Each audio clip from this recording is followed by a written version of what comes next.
I'm Ray. I am from Las Vegas now, originally from Boston, then California, then Las Vegas.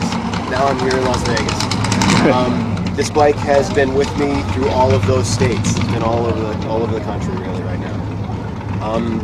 I did all the work. It has never been worked on in any shop anywhere except for my garage. The majority of stuff that was that's on it is either from the Home Depot or little pieces of metal that I have lying around the house. As far as the specifics, the motor is a set. Well, the motor is a 71. The cases are well, the covers are earlier. I don't know from when. The front half of the frame is early 60s. The back half is a weld-on hardtail from sometime in the 60s. It's really old. I bought it at a swap meet. Pipes are from Cycle Shack. They make really good pipes. You can mail order them. The back pipes, I don't know where they came from. They were online. The front fender is an old Triumph fender that I cut the front end out of and just welded some stuff from the Home Depot together into a nifty little thing to practice welding. The stock parts have all really been customized with other ways like that. This if you ever need fork stops, these are hinge pins out of hinges from the Home Depot. Nice. You can build a whole motorcycle at the Home Depot.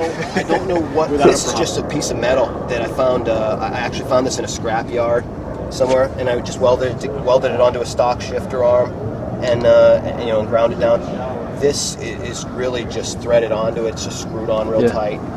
The battery box. This sucks, but it's I just did a little bit of metal work to kind of French it all in there and get it nice and clean there. But this is actually meat plates from Whole Foods. There you go. That I cut apart and just welded it together into like a little bit of a battery box. Other stuff that's homemade, really. The brace is homemade for that, because anybody who runs a side mount plate, these things will rip apart and just fall off if you don't kind of brace it somehow.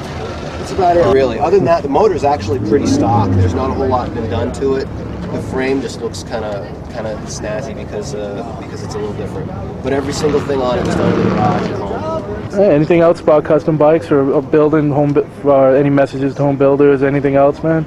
If you were thinking about getting a chopper, everybody likes choppers now. That's the big thing nowadays. If you're thinking about getting one, I would absolutely suggest just buying the cheapest bike you can get your hands on at this point and learning how to work on it, because there's more fun there than there is in paying someone to do it any day of the week. My wife always jokes about the fact that when it's running well and everything is together, I'll purposely break stuff on it so that I can fix it. Because I like working on it. Hell, I like working on it more than I like riding it. It's that's where the fun is, really. As long as your project is cheap enough that you're into, you can do anything you want. There's no limits. You can make it as stupid as you want. Awesome.